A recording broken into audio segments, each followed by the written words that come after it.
Boa noite, meus peregrinos forenses, sejam bem-vindos a mais uma live da Semana de Entomologia Forense. Vamos chegando. Eu já vi aí, Dr. Diogo Brito já chegou aí, mas vamos aguardar mais um pouquinho o pessoal entrando. Pessoal, aproveita, tem uma setinha aqui, ó. Você pega esse aviãozinho aqui, já vai mandando para os seus colegas aí, para ir chegando aí, que a gente tem muita coisa para falar hoje aqui, que vocês não podem perder. Bora, galera, chegando. Sejam bem-vindos. Boa noite, Denise, Samuel, Thiago, Maiara. Sejam bem-vindos a mais uma live da Semana de Entomologia Forense.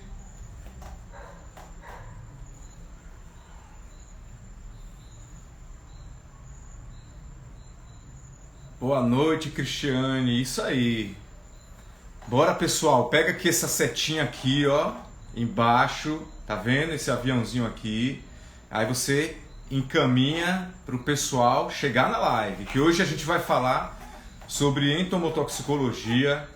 Eu vou também corrigir a atividade que eu passei nos grupos, né, que vocês devem ter feito. Eu vou até abrir aqui já para fazer a correção da atividade que eu passei para vocês. Deixa eu abrir aqui enquanto o pessoal vai chegando. Boa noite, pessoal. Aqui, outra coisa que eu queria falar. Aqui embaixo tem um balãozinho com interrogação. Vocês podem colocar as perguntas de vocês aí, que eu também vou deixar um tempinho aí na live para responder as perguntas de vocês, tá certo? E hoje o tema que a gente vai discutir, a maior parte do tempo aqui, é entomotoxicologia. O Dr. Diogo Brito, ele é perito criminal aqui no estado da Bahia. Daqui a pouco eu vou mandar o convite para ele entrar. Antes disso, eu estou aguardando um pouquinho o pessoal chegando. Boa noite, Bezerra. Dá mais alguns minutinhos para a galera chegar. Eu sei que sábado é um dia, às vezes, desafiador para as pessoas. Então a gente tem que dar um tempinho mais para o pessoal ir chegando. Vamos lá? Enquanto isso, se vocês quiserem perguntando alguma coisa, fiquem à vontade, porque quando eu começar eu não vou poder ficar respondendo tantas perguntas que estão aparecendo aqui. Inclusive eu vou desligar, vai chegar um momento que eu vou desligar os comentários. Quando Diogo entrar, eu vou desligar os comentários para a gente poder bater um papo mais fluido. Boa noite, perito criminal Rafael, lá de Campinas. Monique, um beijo, Monique. Daqui a pouco a gente começa. Já tem aqui uma perguntinha que mandaram aqui, mas eu não vou responder agora não, tá? Aguarda aí mais um pouquinho, podem ir mandando as perguntas também, que daqui a pouco eu respondo. Bom, pessoal, então, enquanto o pessoal vai chegando, eu vou aproveitar, para quem já está aqui pontualmente no horário, que eu priorizo muito isso, né? A pontualidade. Eu compreendo que todo mundo tem as suas necessidades, mas eu acho que a pontualidade deve ser valorizada. Então agora eu vou pegar aqui o celular, vou virar aqui, porque eu vou corrigir a tarefa que eu passei, tá certo? Nos grupos de WhatsApp. Diogo, aguarda aí um pouquinho, tá? Que todo dia eu tô fazendo isso com eles, eu passo uma atividade para eles responderem nos grupos e aí eu corrijo aqui. Então vamos lá para corrigir a nossa segunda tarefa, tá certo? Vamos lá. Pergunta: qual das alternativas abaixo não é uma área que a entomologia forense pode ajudar, né? Que a gente não encontra nos livros citações que falam sobre isso, né? Então coloca aí o que é que vocês acham que seria a resposta, só para eu ver aí o que é que vocês colocaram. É letra A, letra B ou letra C? Que a entomologia forense não ajuda. Lembrando que a gente está falando sobre entomologia forense desde quinta-feira, né? É claro que o conteúdo de entomologia forense, ó, Dona Almeide, a mãe de Janira, tá aí na área, viu? Assistindo. Beijo, Dona Almeide. Lídia, ó, todo mundo tá acertando, né? De fato, a gente tem falado desde quinta-feira, né? E quem me segue vê sempre eu falando das áreas que a entomologia forense pode ajudar a resolver crimes. E eu falei para vocês que... Cadê o mouse aqui? Vou apontar com o dedo que é melhor. Eu falei para vocês, já falei, a gente vai ter também um convidado amanhã para falar um pouquinho também sobre genética, entomogenética, né? Eu falei para vocês que a entomologia forense ela tem algumas aplicações e Janira reforçou isso ontem e a gente viu que a entomologia ela pode ajudar na genética forense, ela pode ajudar na toxicologia. Então a letra A não é a alternativa que vocês deveriam marcar, né? A letra B também, a entomologia forense já sabe genética e medicina legal, claro que a entomologia forense também pode ajudar nessa demanda aí. E obviamente que na letra C, né, a gente tem aí medicina legal pode, mas papiloscopia não pode, assim, de forma geral, assim, a gente não tem nada relacionado com entomologia ajudando ou se associando a essa área das ciências forenses. Tá certo, gente? Então, vamos para a número 2. Qual é o estágio evolutivo mais... Eu botei essa pergunta assim, mais... que eu vou inclusive comentar sobre ela, tá? Eu botei essa pergunta assim um pouco reflexiva também, ó. Qual o estágio evolutivo mais importante na hora que a gente vai lá no cadáver para coletar? Por que eu coloquei essa pergunta assim? Porque como assim, no formato de live, né, a gente não tem como estar passando para vocês uma aula mostrando metodologia de coleta, etc, tal, né, porque precisaria de assim estar mostrando fotos e tudo. Aí eu coloquei isso aqui só para a gente discutir sobre isso. Quando a gente vai lá, né, no cadáver, geralmente o que a gente busca ali, e o que a gente usa melhor, são as larvas. Você vai ter adultos ali sobrevoando o cadáver, você vai ter ovos, você vai ter larvas, e você pode ter pupas também.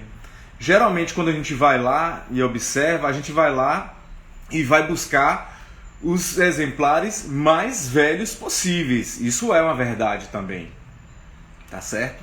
Porque o que é que a gente precisa? A gente precisa garantir que a gente está pegando ali a primeira geração que está colonizando o cadáver. Tem que ser a primeira geração. Então, se eu não pegar a primeira geração, eu não vou saber quem foi o primeiro que chegou. Tá claro isso, tá certo? Então, assim, aí você poderia dizer, então é A e B? Tá, eu botei de propósito para fazer essa discussão aqui ao vivo com vocês. Porém, geralmente o que a gente, nós mais pegamos aqui são as larvas, mas a gente tem que observar se ali tem pupa, tá? Se tiver pulpa, aí eu vou pegar as pulpas. Entendeu? Então, assim, se você for ver, o mais certo seria assim, os mais velhos possíveis. Agora, a gente quando vai lá, geralmente quando o cara acha o cadáver, ele é encontrado, na maioria das vezes ele ainda está nessa fase de colonização por larvas, ainda não tem, na maioria das vezes, porque o corpo ele logo chama a atenção pelo cheiro, pelo odor, a não ser que seja num lugar assim de mata, assim, que não passe muita gente e tal, mas em geral o corpo, quando ele é encontrado assim, colonizado por insetos, geralmente a gente encontra ali ainda o estágio larval, tá certo? Era essa discussão que eu queria fazer sobre essa questão, tá? Então vamos para a última. E agora que está mais ou menos também relacionado com a pergunta anterior. Tá, e agora? O que é que eu faço, por exemplo, quando eu pego larvas lá no cadáver? Bota aí agora a pergunta. Não tem letra D não. Só se você está considerando tipo ND, nenhuma das alternativas anteriores ou algo do tipo, né? Não tem letra D, só tem letra A, B e C, tá? Bota aí o que é que vocês acham. Deixa eu botar a pergunta de novo aqui, peraí que saiu. O que fazer com as larvas coletadas no cadáver? O que é que eu faço? Quem me segue sabe, né? Eu posto isso bastante, né? O que é que eu faço com essas larvas? Bota aí A, B ou C. Todo mundo tá botando A.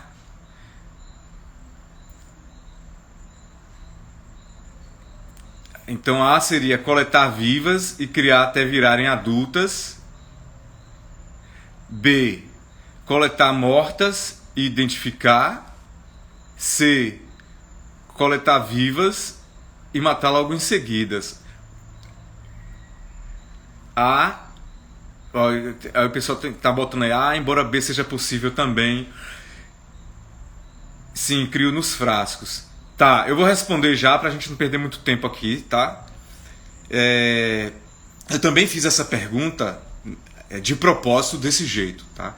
Se você me segue lá, se você é um seguidor engajado, você vai ver lá que eu coleto as larvas vivas e crio no laboratório até virarem adultas. Mas Diogo mesmo, ele sabe disso, porque ele já fez várias vezes, que às vezes, né, ele pega, coleta, e aí a gente pega uma parte e pode sacrificar ali para já garantir, para ver qual é o estágio que ela estava. E às vezes quando a gente pega ela, dá para você fazer, mesmo morta, dá para você fazer a perícia. Então é possível também em B. Coletar vivas e matar logo em seguida. Exatamente, só que é mais difícil identificar pela larva. Por isso que a gente precisa, geralmente, a gente precisa coletar vivas e criar até virar adultos. Existe, alguém pode falar aí, mas existe chave entomológica para identificar imaturo? Existe chave entomológica de identificação de imaturo. Tá? Mas aí, como é mais complicado, aí a gente, só quando são espécies mais fáceis, como Crisomia albíceps, que é fácil, rápido, fácil de identificar, aí a gente pega e consegue fazer, que é o que o Diogo também está fazendo. Tá certo? Bom, pessoal, então é isso. Vamos voltar aqui agora. E agora eu vou chamar Diogo, tá certo? Aproveita, pega o aviãozinho, esse negócio, essa setinha que tá aqui, ó, e vamos chamar mais gente, tá? Que a gente vai começar agora mesmo a discussão. Mas antes de chamar Diogo, eu vou dar quero dar mais uma palavrinha com vocês, tá? O que é que eu quero dizer para vocês agora?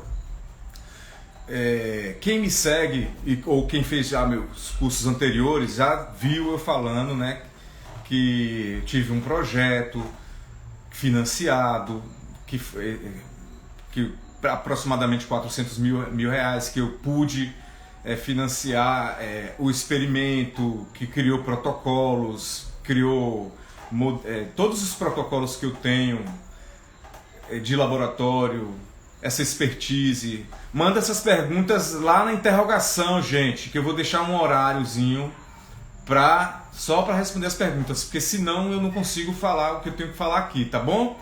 Porque tem muito comentário aí.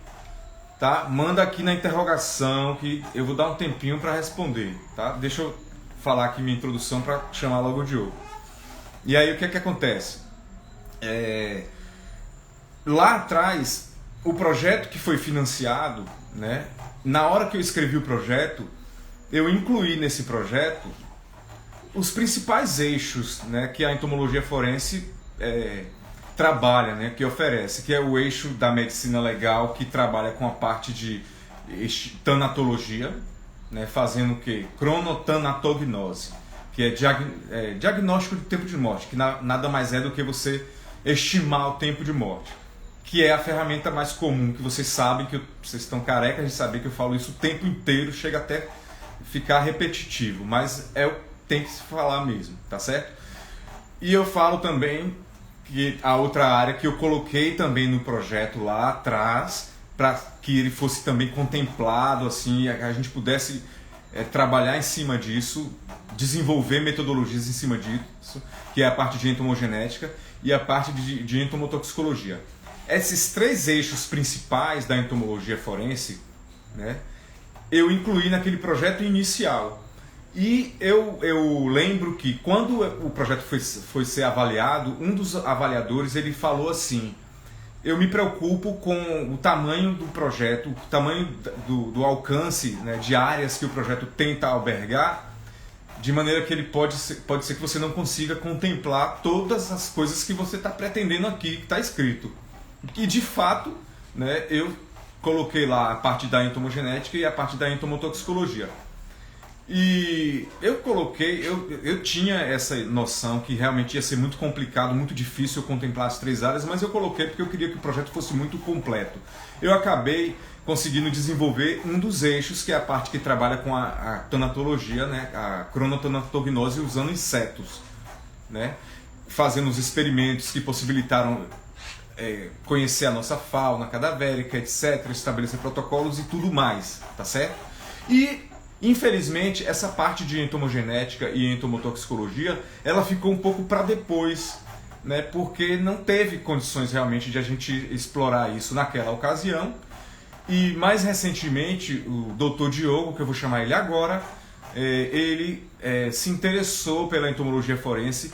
E eu quero também dizer para vocês que eu tenho, no final eu vou dar alguns avisos, depois de me despedir do Dr. Diogo, eu vou dar alguns avisos, vou falar a palavra-chave para assinar a lista também, então tem que ficar até o final, tá certo? Para assinar a lista, para ganhar o certificado, tá certo? Então o Dr. Diogo, ele se interessou e é isso que eu quero divulgar a entomologia forense para que mais e mais pessoas se interessem para acontecer, por exemplo, o que aconteceu. Ele se interessou quando ele entrou na polícia, há alguns anos, ele vai falar aí um pouquinho, quando ele entrou e tudo mais, quando ele fosse apresentar.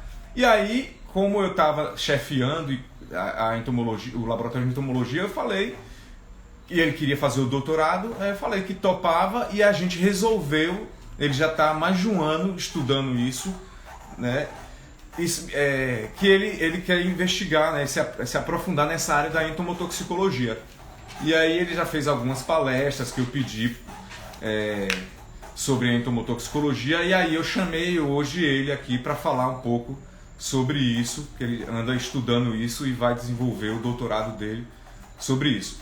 Antes, só para finalizar, ele também está fazendo, a gente na entomologia no estado da Bahia, no momento, a gente a gente tinha um plano de expandir a nossa área de cobertura para atendimento das perícias para o interior, porque no momento a gente atende só a capital.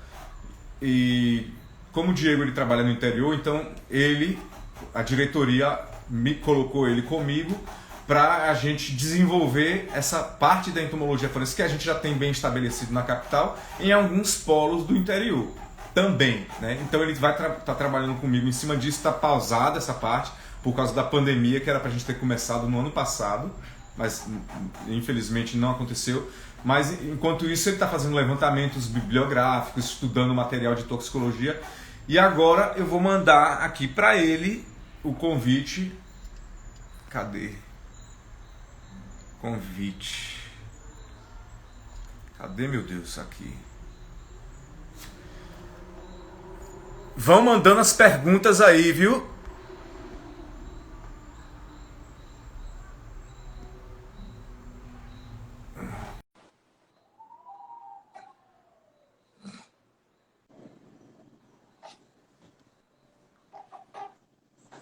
Fala! Olá, boa noite. Boa noite. Pessoal, agora eu vou desativar os comentários, tá certo? Que agora eu vou falar com o Diogo, Dr. Diogo, e vocês mandem as perguntas nessa interrogaçãozinha que tem aí embaixo, que aí eu vou deixar um tempinho no final para a gente responder, ok? Então, Dr. Diogo, seja bem-vindo, boa noite. Obrigado. Dr. Boa. Diogo Brito, ele é perito criminal no estado da Bahia, ele é biólogo também, né? Ele estudou na Universidade Federal da Bahia. Diogo, eu quero que você mesmo se apresente agora. Fala aí, que eu estou fazendo isso com todo mundo, né? Eu falo só um pouquinho e aí eu já passo para a pessoa se apresentar. Fala aí, vai, se apresente aí para o pessoal. Boa noite, pessoal. Primeiramente, eu queria dizer que eu estou muito feliz porque tem muita gente se interessando pela entomologia forense. Isso é muito gratificante. Eu sou biólogo pela Universidade Federal da Bahia. Tenho um mestrado e também tenho especialização na área de entomologia forense. e sou do concurso de 2014, de perito criminal da Bahia. Então, logo quando eu estava no curso de formação, eu já procurei Torricelli, já expliquei para ele, falei com ele que me interessei pelo assunto. E ao longo do tempo a gente foi conversando e eu acabei ingressando no laboratório de entomologia, ajudando ele em todo o processo de perícia criminal nessa área. No interior eu trabalho com perícia de local, né, e outras perícias, mas em Salvador eu estou dentro do laboratório de entomologia forense também. Certo. Diogo, você, para quem não te conhece, primeiro porque eu queria já pedir para todo mundo que está aqui na live, vai depois lá seguir Diogo também, né, no perfil dele. Pessoal, Diogo, o pessoal que trabalha no interior, né, só para quem não sabe, Diogo, o pessoal que trabalha no interior, eles aqui, pelo menos na Bahia, é assim, mas eu vejo que no Brasil todo é assim também, eu acho. O pessoal acaba atendendo não é uma coisa só, né? Acaba só para o pessoal que está aí novo, né? Atende local de homicídio. Fala aí um pouquinho do que é que você já atendeu, só para o pessoal saber o que é que você já tem aí. Você entrou quando mesmo? Eu sou do concurso de 2014. Assim, 2014. na Bahia, você tem peritos na capital, em Salvador, e esses peritos são divididos em coordenações. Então, tem cada coordenação que tem uma perícia, um tipo de perícia, você vai ter um perito criminal atuando. No interior, não tem essa divisão de coordenações de especialização. Então, o perito do interior ele acaba atendendo uma gama muito grande de perícias. Então, local de crime, crime contra o patrimônio, drogas, acidente de veículo, diversas perícias. Então, assim, eu estou aqui, inclusive eu estou aqui de plantão, estou aqui na coordenação, mas De graças a Deus está plantão, viu, tudo bem, está galera? tudo em paz e eu estou podendo Podem participar dessa perguntar aí live. qualquer coisa que ele está de plantão, viu? Se quiser perguntar como é que foi o dia. O pessoal adora quando o perito está de plantão, meu amigo. Mas eu fiquei assim muito feliz também com as suas perguntas que você passou para seus seguidores, porque a gente podia conversar só sobre essas perguntas, já daria uma aula inteira só sobre elas. É, certo. Então vamos lá. Então, Diogo, assim, nesses 2 primeiros dias, eu não sei se você viu, no primeiro dia eu estava com a doutora Patrícia Thyssen, né, e aí ela pegou, deu um panorama geral da entomologia forense no mundo, que eu pedi para ela falar como é que estava a situação e tal, sobretudo na parte acadêmica, né? E aí ontem eu estava com a gente falou sobre a parte também conceitual, das aplicabilidades, falou sobre as referências bibliográficas que existem e tudo mais. E aí hoje eu resolvi vir aqui para a gente falar sobre a entomotoxicologia, né? Que eles já sabem, como a gente botou, eu fiz uma atividade que eu também perguntei sobre isso, né? E aí eu queria que você falasse aí para eles com eles sobre isso. O que é que você tem para dizer para eles sobre a entomotoxicologia? O que é Eu primeiro, né? vou é, Tá, fica à vontade. como como você já vem conversando com eles, eu percebi, né, desde quinta-feira, já fez a live com a doutora Janira e tudo, eu vou fazer só uma breve recapitulação da entomologia forense. Você já deve ter ouvido com o Torricelli diversas vezes, porque toda live ele fala sobre isso, que basicamente a entomologia forense ela pode ser dividida em três tipos, três áreas. A entomologia urbana, que ela está mais envolvida com insetos que infestam residências ou móveis. Você tem a entomologia de produtos estocados, quando insetos estão envolvidos com infestação de alimentos, que inclusive é uma das demandas que a gente atende no Laboratório de Entomologia Forense em Salvador. E você tem a área de medicina legal. Essa área de medicina legal é a área que está voltada para local de crime. Então, essa é a parte onde a gente utiliza os conhecimentos da entomologia forense para auxiliar em questões envolvendo cadáveres. Nesse ramo da medicina legal, nós também podemos subdividir a entomologia forense em várias áreas. Eu me lembro que até uma seguidora sua agora há pouco perguntou sobre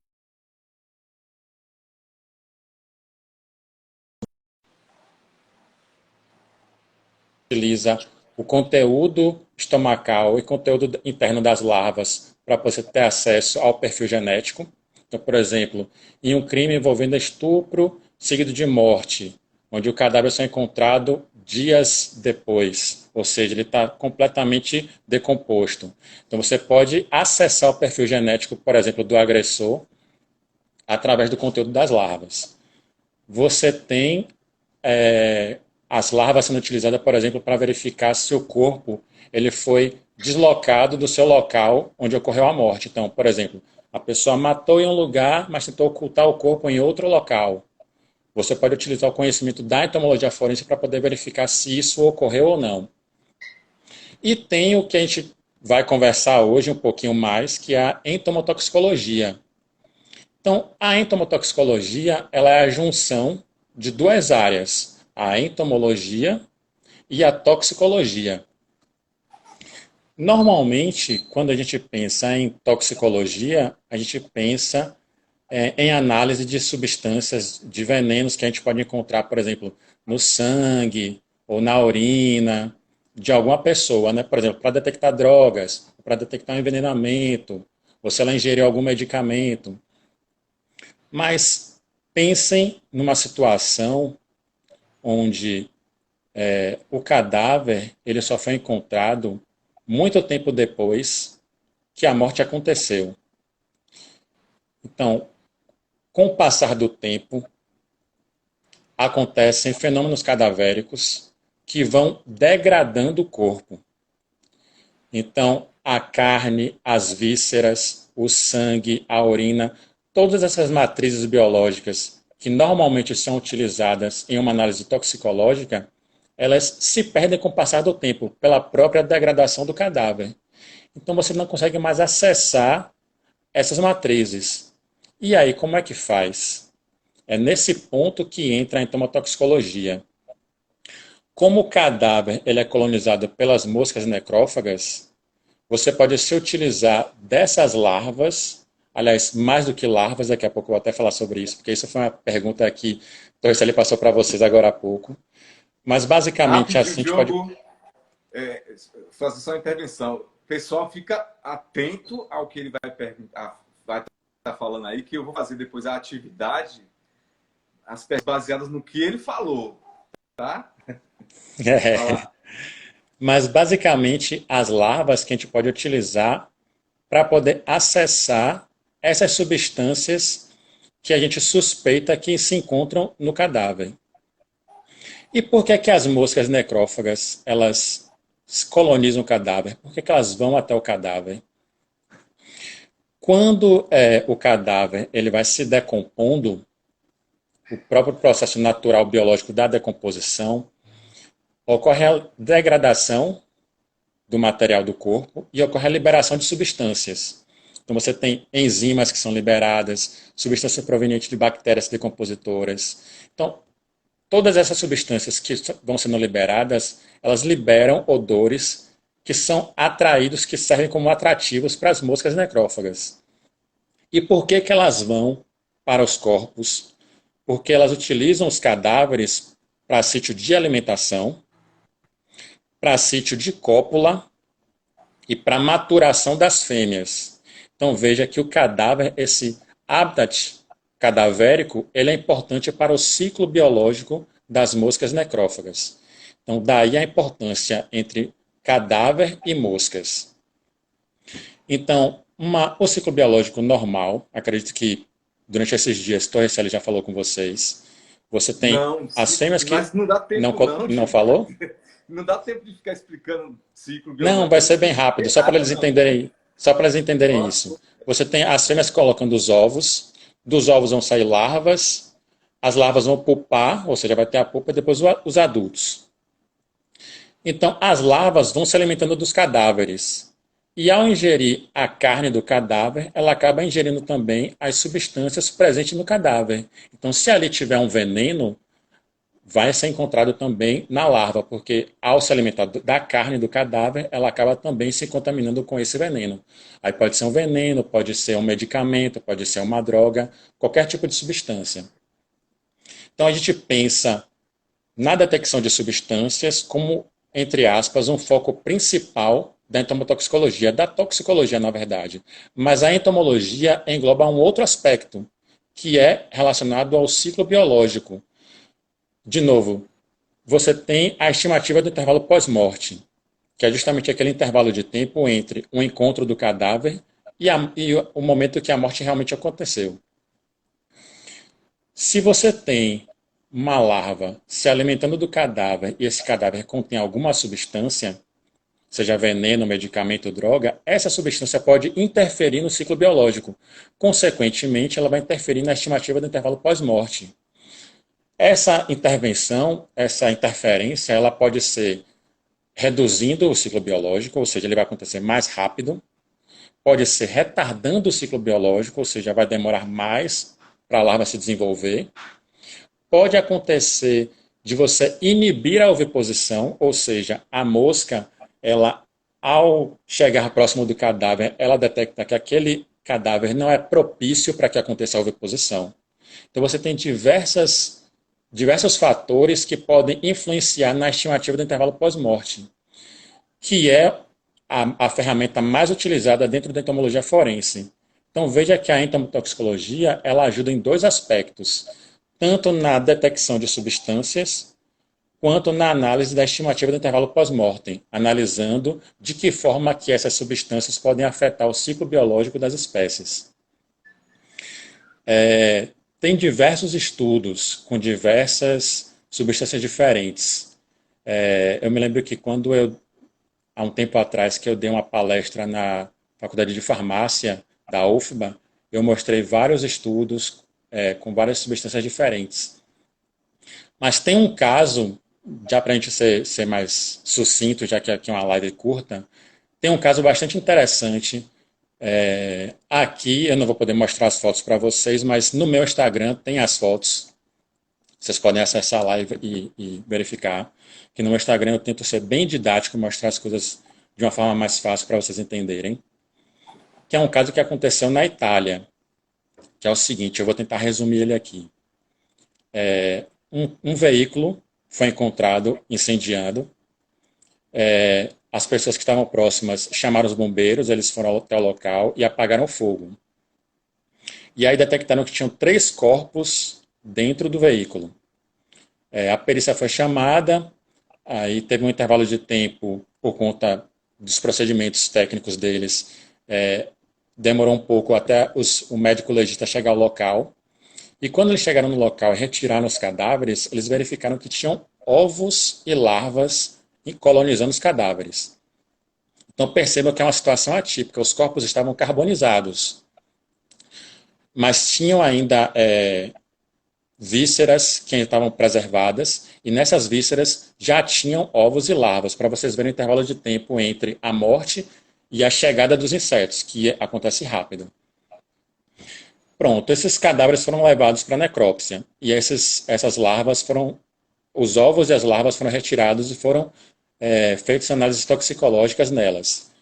Como você ainda tinha algumas vísceras preservadas, elas também foram analisadas. Então foi concomitante a análise das vísceras e a análise das larvas. Aí, olha o resultado disso.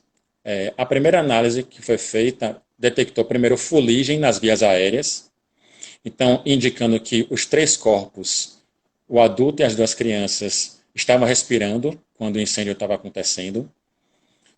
A investigação mostrou que era, na verdade, uma mãe com seus 2 filhos, um menino e uma menina. E a análise toxicológica mostrou que na mãe não tinha nenhuma substância tóxica, mas nos 2 filhos tinha uma concentração alta de diazepam. Então, eles foram sedados dentro do veículo. E eles estavam vivos, todos os 3, enquanto o fogo estava acontecendo.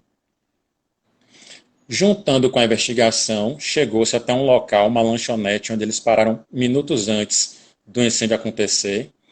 e a câmera de segurança dessa lanchonete flagrou a mãe colocando uma substância dentro do suco das duas crianças. Então se chegou-se à conclusão de que a mãe envenenou as duas crianças, né, colocou o diazepam nas duas crianças com o sedativo. Elas morreram junto no incêndio. Então, assim, foi um homicídio, um duplo homicídio, na verdade, que a mãe matou os dois filhos, seguido do suicídio da própria mãe. Nesse caso, a entomotoxicologia, ela auxiliou não para dizer qual foi a causa da morte, como normalmente a gente pensa, ou para dizer, ou para estar relacionado com a estimativa do intervalo pós-morte, mas está relacionado com o contexto da morte das crianças. Nesse caso, o sedativo foi utilizado para poder impedir a reação delas. Elas não tiveram defesa, não tiveram como fugir do ato. Então, assim, esse é só um caso para mostrar uma situação que não é do cotidiano, que é uma situação atípica, e são essas situações atípicas que são extremamente importantes o auxílio de diversas áreas, dentre elas a entomotoxicologia. Porque imaginem que fosse uma outra situação, que não fosse o carbonizado, mas que fosse os corpos encontrados com um intervalo muito grande de tempo, que você já não tivesse as vísceras para poder fazer análise toxicológica. Como é que você ia identificar alguma substância que pudesse nortear sobre o contexto que aconteceu aquele crime? Então, para vocês enxergarem como a entomotoxicologia ela pode auxiliar de diversas formas diferentes. Eu falei aqui da detecção de substâncias, falei aqui sobre a estimativa do intervalo pós-mortem, e esse caso mostrou um contexto de como uma substância pode interferir no processo, não necessariamente ser a causa da morte, porque nesse caso a causa da morte foram as queimaduras e a intoxicação por monóxido de carbono.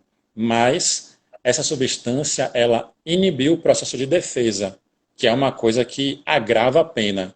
Claro, a mãe morreu, né? A mãe que causou o ato, ela acabou morrendo, ela não pode ser condenada. Mas se fosse uma pessoa viva, seria agravado o crime por esse contexto.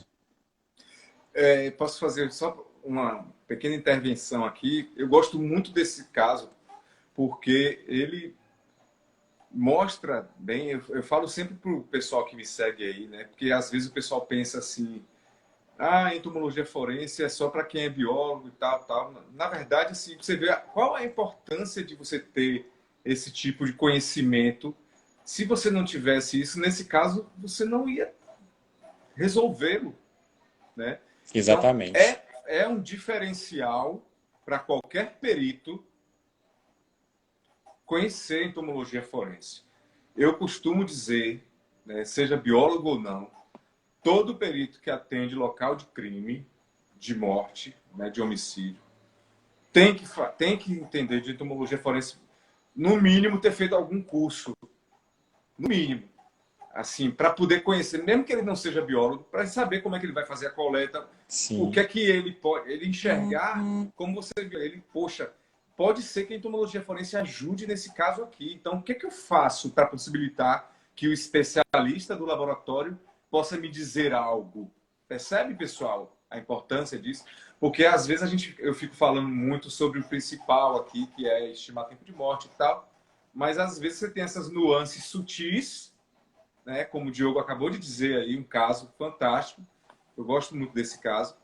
E se o perito criminal tem esse conhecimento na sua bagagem, ele vai ajudar, naquele caso, ele vai ajudar alguém, alguma família vai ser ajudada.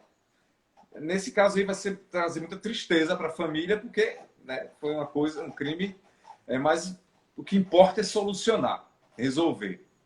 Vamos lá, fale mais aí. Só para fortalecer um pouco a discussão que você levantou sobre as perguntas que você colocou aqui para seus seguidores responderem, no que diz respeito à entomotoxicologia, você pode ter a detecção de substâncias não só nas larvas, você pode detectar substâncias nas pulpas e você pode detectar substâncias também nos adultos. Então, assim, os três são importantes se você encontrar no local de crime. E a depender da utilização que você vai ter, aí você pode ter uma coleta diferenciada. Por exemplo, estava na discussão sobre o que coletar, uma das perguntas que você tinha colocado. Se a gente está pensando na estimativa do intervalo pós-mortem, temos que nos preocupar com as que são mais velhas, as larvas mais velhas, se já tiver pulpa, as pulpas. Na questão da entomotoxicologia, a gente pode encontrar substâncias em qualquer estágio larval. E essa questão de você, por exemplo, você vai manter a criação da larva, você coleta e mantém a criação, ou você mata, também depende do que você está querendo responder. Se você Eu vai fiz fazer de uma estimativa propósito, de que eu intervalo sabia que você ia falar pós-mortem, hoje. isso é, eu estava aqui olhando e pensando, se você vai fazer a estimativa do intervalo pós-mortem, você vai ter que criar para fazer a identificação e fazer todo o cálculo regressivo para saber quando ocorreu a morte. Mas se você está preocupado em fazer a detecção da substância, você não vai fazer essa criação. Você vai matar a larva, você vai congelar ela para poder fazer a extração do material que você está querendo detectar naquela larva. Então perceba que, a depender do contexto, você faz um procedimento diferente. Uhum, pronto. Deixa Você vai falar mais algum caso? Como é? Você vai falar mais? Depende de você. Não, É, é, é porque o tempo que voa, né? o tempo Vamos realmente fazer o é seguinte, curto. deixa eu abrir aqui algumas perguntas, porque tem Pronto, várias, faça isso. tá? Vamos lá.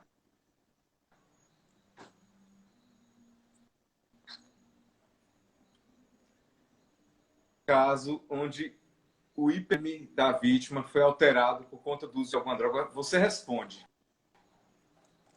Pronto, ó.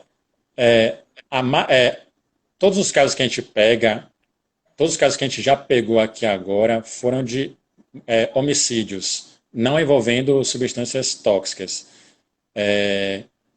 A grande maioria das mortes por envenenamento que acontece, o cadáver ainda se encontra preservado. Por exemplo, eu peguei recentemente 2 suicídios em que a vítima ingeriu agrotóxico. E a comunicação da morte foi feita logo de imediato. Então, logo que a gente chegou no local, o corpo ainda se encontrava, como a gente diz, fresco. O que isso quer dizer? Ele se encontrava íntegro. Então, você ainda tinha as matrizes biológicas, as vísceras, o sangue ainda estava preservado. Então, a análise toxicológica foi feita com essas matrizes. Você ainda pode encontrar, dependendo da medicação, a depender da substância, ela íntegra ainda dentro do estômago, ou seja, não aconteceu a digestão por completo. Então, nos casos que a gente pegou até agora no laboratório de entomologia, são casos envolvendo armas, ou arma de fogo ou arma branca. Nunca foi por toxicológico. Pronto. É rápido que responde, senão dá tempo de. Tem estágio na área de entomologia forense durante a graduação? Rapaz, tem. Depende de onde você mora, viu, Marcela? Aqui na Bahia tem. Você tem que saber onde é que você mora para saber responder essa daí, viu? Mas geralmente você tem que procurar nas universidades. Não estou conseguindo tirar aqui. Nas universidades. Deixa eu ver. Para você pretende fazer mais lives como essa? Não sei ainda não, viu? Essa pergunta aí não tem como responder. Venenos com potência próximo consumidor. No caso, a lava recolhe-se as mortas. Veneno com potência para aniquilar o próximo consumidor. No caso, a larva. Seu essa pergunta aí? Eu acho que ele quis dizer o seguinte: se você chegar no local Ele é e perito criminal lá em Campinas, esse cara aí, ó. se você chegar no local e você suspeitar que foi envenenamento, mas quando você chega no cadáver você encontra larvas mortas, essas larvas ainda são úteis? São. Se elas estão mortas, a gente tem que saber por que ela morreu, porque o normal não é que ela morra. Então, se ela morreu, alguma coisa aconteceu.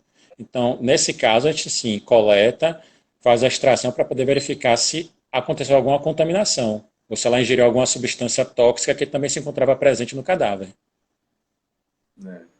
Teve um caso, não foi meu, acho que não me lembro quem foi que me falou, acho que deve ter sido Janira, que ela foi atender um caso que chegou lá e ela notou que as larvinhas estavam no orifício nasal, elas estavam meio que meio que fugindo, né? Depois, quando foi impregnado assim, de cocaína. Também tem isso. Mas, assim, as larvas, elas incorporam o material. Diogo fez uma vez um levantamento aí, nessas palestras que ele já deu por aí, ele falou, né, várias substâncias que já foram pesquisadas, assim, são entradas no material larval. Vamos ver aqui mais alguma. Porque não tem muitos estudos forenses. Tem vários, Denise. Tem muitos mesmo, tá? A questão dos besouros é o seguinte: o besouro geralmente ele vem depois, né? Um pouco depois. E aí ele se enquadra, né? Para, por exemplo, para a principal ferramenta que é a estimativa de intervalo pós-morte, o besouro, por ele chegar depois nessa sucessão, ele acaba se enquadrando. A metodologia que a gente tem que usar para estimar o tempo de morte, no caso de encontro de besouro, cai no método do padrão de sucessão, que é frágil. Ele é frágil, o método do padrão de sucessão. Frágil, que eu digo, é muito pouco preciso, né? Diferentemente do método do GDA. E eu estava até conversando, viu, Diogo? Eu estava conversando com Patrícia sobre isso, essa questão dessa fragilidade do método do padrão de sucessão. Porém, Denise, existem muitos estudos na acadêmica aí mesmo, existem muitos estudos com besouros, mas muitos deles falam sobre ocorrência em cadáver, registro em cadáver, ou em caça, vendo comportamento, etc.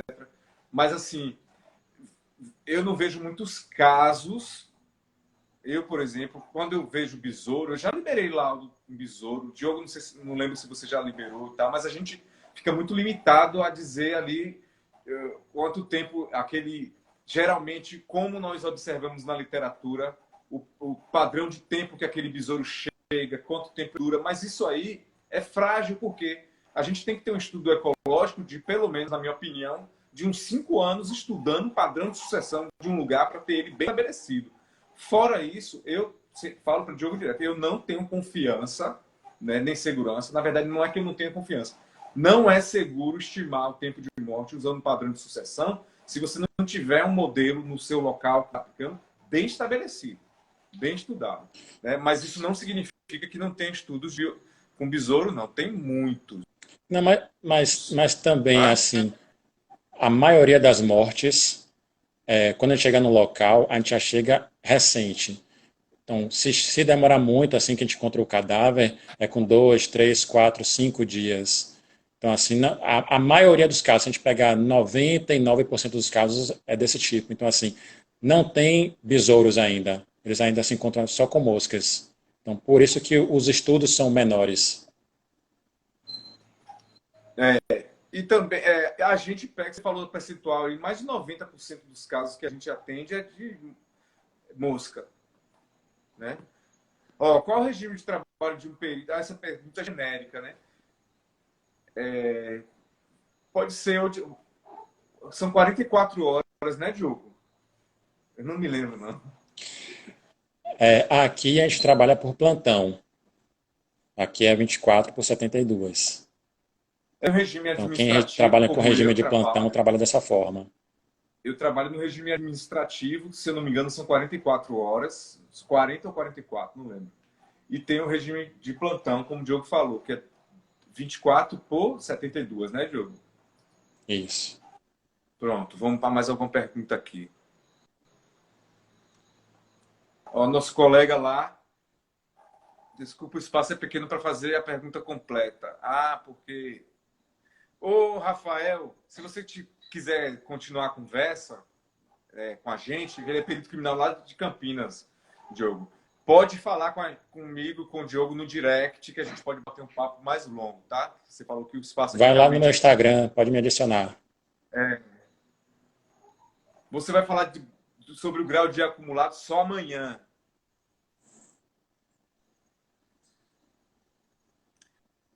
Nossa, tem pergunta pra caramba. É possível identificar alguma substância em indivíduos adultos? Ser bem rápido, Diogo. Sim, Porque, por sim, é exemplo, possível. Tanto em larva, quanto em pupa, quanto em insetos adultos. É possível. aí já tem na literatura vários trabalhos mostrando as Tem. substâncias. Quais, por exemplo?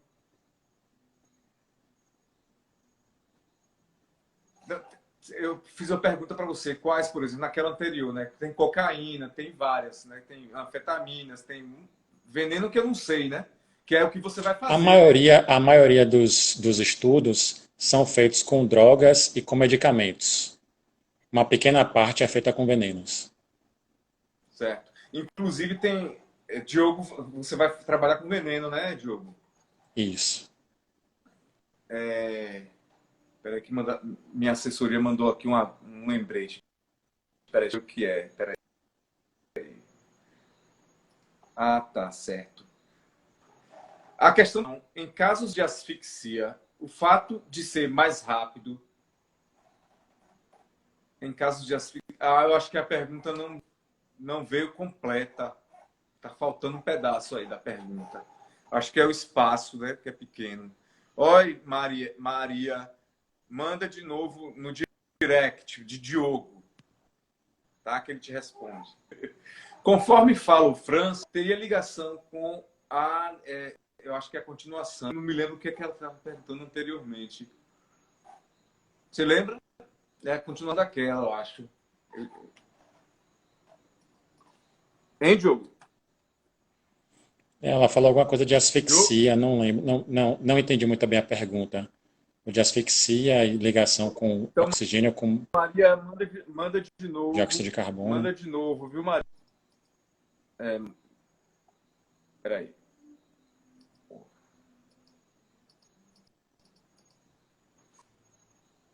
Vamos aqui. Ó, gente, fica até o fim que tem a palavra-chave que eu tenho que falar, tá certo?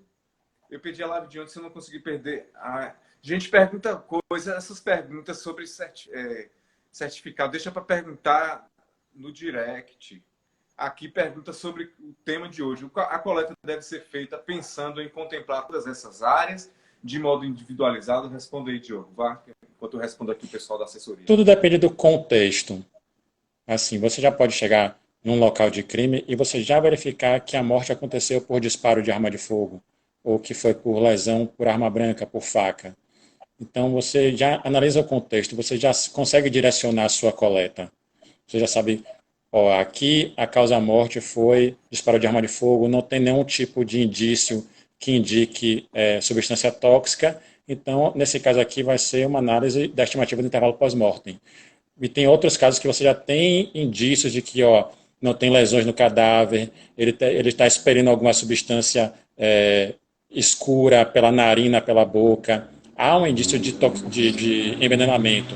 Então, nesse caso, você já direciona para a entomotoxicologia. Cada local é um contexto diferente. Certo. Deixa eu botar outra aqui. Ana, para ter acesso ao DNA do agressor estupro, coleta-se as larvas da cavidade. Sim, Janira falou isso ontem, viu?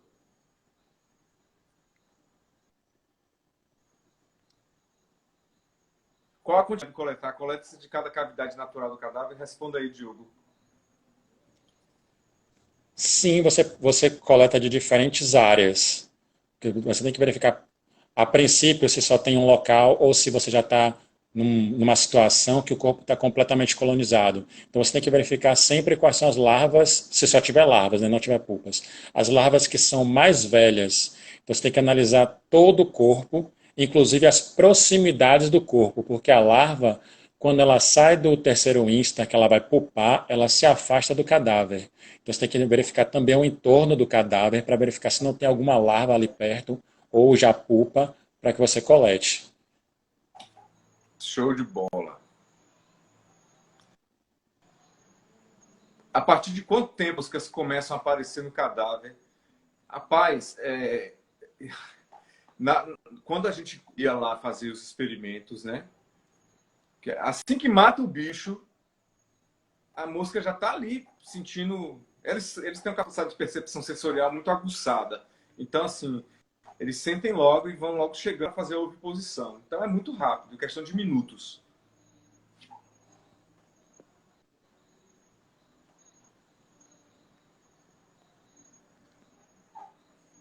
Como faz a detecção de troca de local através do conteúdo nas larvas? Existem larvas específicas? de deslocamento de cadáver, ela deve estar falando, né? Como faz a detecção? Essa é uma questão que envolve o conhecimento das espécies. E se elas são espécies de área de mato, ou são espécies de área urbana, ou são espécies de um determinado habitat. Por exemplo, é porque a Bahia é muito grande. Então você tem a região sul, tem um clima diferente. Você tem a região mais próxima de Brasília, que é a que eu me encontro, que tem um clima mais seco. Então você tem.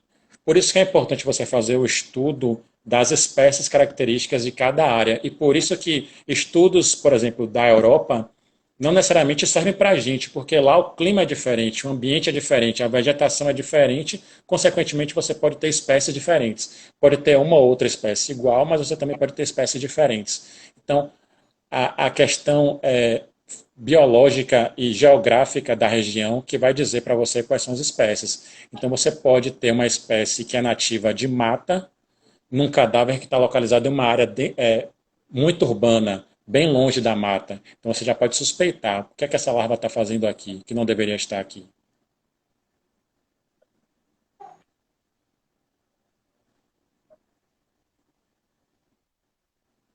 Uma, tá? Porque não tem muitas perguntas aqui, deixa eu ver.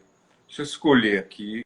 Eu vou tentar ver aqui algumas estão. As espécies de coleóptero depois porque se alimentam das cartilagens. Aí, não só cartilagem, eu diria assim, tecidos duros. Então, o substrato alimentar, a preferência pelo substrato muda, então, isso que, deixa eu ver, a idade de fazer um estudo toxicológico utilizando um suíno, ou há alguma diferença? Existe possibilidade, sim, né? Você tem que submeter o seu projeto a um comitê de ética, né? E ele que vai avaliar a viabilidade, se está seguindo as normas de CEUAS, que são comitês de ética e experimentação animal, né? Porque você não pode simplesmente fazer qualquer coisa assim com o animal sem seguir um conselho de ética, né? Um padrão de ética, né? Não é a melhor coisa do mundo, né? Mas tem coisa que só dá pelo animal. A coleta é feita no próprio local onde foi encontrado o corpo ou é no necrotério? Responda. Coletado no local. A gente precisa, o mais importante é que seja coletado no local. Até porque tem aquela questão que eu falei para vocês das larvas, quando vão pupar, se afastarem. Mas acontece em alguns casos de não ser possível. E até se você perceber que o corpo é um pouco recente, que eu digo, para as larvas, né? 2, 3 dias que você vê que ainda tem larvas pequenas, você faz a remoção do corpo. Também depende do local, né? Você está num local que é de difícil acesso, ou está chovendo, por exemplo, tem alguma dificuldade que você não pode ficar ali muito tempo. Então você retira o corpo, retira as larvas, leva para um local mais acessível, melhor, e aí sim você faz a coleta. Você pode fazer nos dois, mas de preferência no local. Uhum. Tá, vamos ver aqui mais. Vou fazer. Deixa eu ver aqui. Só mais uma, que aí eu tenho que passar uns avisos para ele. Tá, eu estou escolhendo aqui. Tem um cara que pergunta aqui. Gente, tem umas perguntas aqui mais específicas, aí vocês podem me mandar, genéricas, vocês podem me perguntar no tá? Não existe uma técnica da larva. Existe, na verdade, a técnica de identificação vai ser a mesma, que o que vai mudar é o substrato e o procedimento que você vai fazer com essa larva para pegar o máximo possível na região que chama de crop capuz, que é uma região anatômica dentro da larva, que ali você sabe que ali é mais rico em DNA, porque ali fica armazenado o tecido cadavérico, né? Então, não é uma técnica diferente para as larvas. Na verdade, o protocolo vai mudar porque essa parte inicial vai mudar. Tá certo? Então, eu vou parar de responder as perguntas agora, né, por causa do tempo que já está chegando ao final da live. Né? Cadê, meu Deus? Se eu tirar isso aqui. Eu não estou conseguindo. A pergunta da sua cara, Diogo. Tá, Ai, Deus. Ai, meu Deus. Às vezes tem isso, né? Ai, perguntas anteriores, espera aí. Bom, gente, eu não tô com não. Diogo, Diogo, agora eu queria agradecer bastante, né, você aqui. Eu vou me despedir do Diogo, mas não saiam daí ainda. Tenho coisas para falar. Eu queria me despedir do Diogo e agradecer, pedir também, agradecer todo mundo que está aí. Hoje é sábado, né? Tem quase 100 pessoas aí ainda assistindo a nossa live. E queria dizer também que amanhã a gente tem live também, tá? 8 horas, tá certo? Então, não percam também. E amanhã a live também vai ser sensacional, que eu vou mostrar como a gente faz a estimativa de intervalo pós-morte usando o método do GDA, tá certo? Então, Diogo, eu queria ter tirado aqui o negócio da sua cara para você se despedir, mas Tudo bem, eu tô te vendo, tá tranquila. consegui. Aí despede aí do pessoal e eu vou ficar aqui com eles ainda, que eu tenho que passar a palavra-chave e algumas orientações.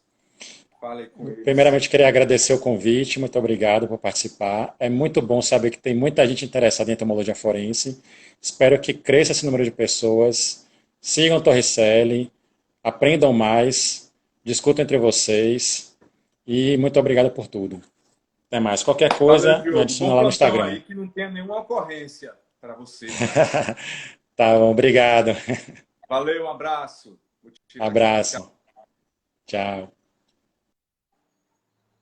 Bom, pessoal, é o seguinte, como vocês viram, essa pergunta ainda está aqui, meu Deus do céu. Ah, saiu, aleluia. Bom, pessoal, a live de hoje está acabando. Eu gostaria muito de agradecer a vocês, para quem está aqui até agora. Hoje é sábado de noite, né? Agora eu queria mostrar uma coisa para vocês, é que, na verdade, assim, eu queria dizer para vocês o seguinte, o meu objetivo de estar fazendo um evento como esse, assim, é estar divulgando a entomologia forense, porque, assim, eu tive muita dificuldade, assim, lá atrás, quando eu comecei. Então, assim, eu organizei com muito carinho, quando eu pensei, né, eu dou muitos cursos online aí, cursos presencial, dava muito curso presencial, agora eu estou entrando já no mercado online também, e eu preparei um material com muito carinho para vocês, né, um material muito especial que eu preparei para vocês. E, na verdade, o objetivo é porque, assim, eu não quero, assim, que outras... Ah, deixa eu ligar aqui os comentários que pediram aqui, tá? Que eu esqueci, ativar os comentários, tá? Então, pode perguntar mais coisas aí antes de eu finalizar, tá? Então, eu organizei um curso que, vocês perceberam, né, ao longo desses 3 dias, que essa área é uma área, assim, que carece de profissional, principalmente peritos criminais que trabalham na área. E, assim, eu quero provocar cada vez mais as pessoas, principalmente quem está ainda na graduação, né? Porque da base é que a gente forma as pessoas para que, quando elas cheguem e passem no concurso, elas saibam, eu já vi tal entomologia. Então, isso vai causar um impacto daqui a algum tempo na minha rotina de trabalho, porque vai ter mais gente, cada vez mais gente, que conhece essa ciência. Então, eu organizei um material, né, que é o curso online de entomologia forense, né? E eu queria avisar que amanhã, no final da live, eu vou abrir algumas vagas para essa turma do meu curso online. E só para não esquecer de falar aqui, esse curso ele vai acontecer online e não vai ser mais da mesma forma que eu fiz da outra vez, né? A última vez, que foi um curso que eu fiz seguido um dia inteiro ao vivo, né, de curso. Foi muito bom, né? O curso que eu ministrei ao vivo foi o primeiro que eu fiz ao vivo, o último. Mas, assim, nesse eu acho que eu montei de uma forma diferente.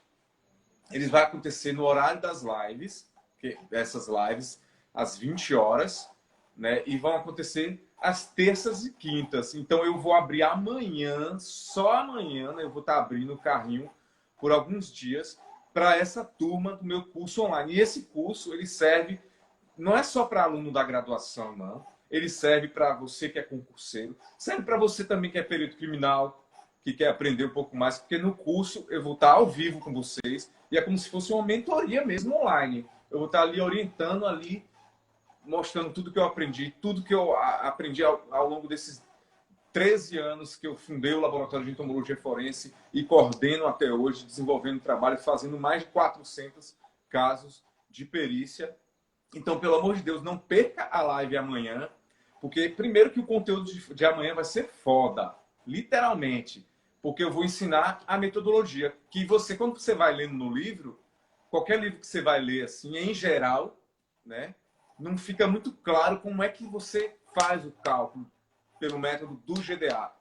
Então, amanhã eu vou estar mostrando esse Red Pill para vocês, né, a pílula vermelha, que é a pérola da entomologia forense, que eu vou estar mostrando aqui para vocês amanhã. Então, vou estar aguardando vocês aqui, né, às 20 horas. Amanhã vai estar, vocês vão estar comigo. Eu aproveito, eu queria pedir para vocês mandar aqui embaixo, né, um emoji aí para aumentar o meu engajamento também, para o algoritmo do Instagram ler isso também, tá certo, gente? Deixa eu ver se eu esqueci de falar de alguma coisa. Tá, então agora eu vou falar a palavra-chave, né? Isso mesmo, a palavra-chave de hoje vai ser Brito. Brito. Brito. Tá certo, gente? Anota aí a palavra-chave e aí não se esquece que tem que assinar a lista de presença colocando a palavra-chave, né? Quando você acessar no link que está na bio, você acessa a bio, clica no link que está lá na bio e aí você cai lá na lista de presença e aí você vai botar a palavra-chave também, que é para eu saber que você estava assistindo a live, porque tem que assistir a live, tá certo? E outra coisa que eu queria falar também, para não esquecer, Brito, exatamente, que é o Diogo Brito, que é o sobrenome do perito criminal que estava aqui conosco, tá? Diogo Brito, tá certo? Deixa eu ver o que eu estava falando. E é isso, acho que eu já falei tudo que tinha para falar. Se tiverem mais, eu queria agradecer. Aí todo mundo ficou até o final. Olha aí, 100 pessoas, galera. Agora eu esqueci de pedir para tirar o print do Diogo, rapaz. Só para isso. Então tira o print aí e me marca. Tira o print e me marca aí.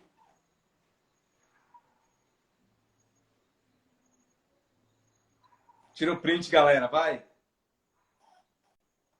Me marca para eu te repostar, tá certo, pessoal? Então, beijo para todo mundo. Eu vou ficando por aqui e até amanhã. Amanhã vai ser foda, tá? Aguardo vocês. Valeu, tchau!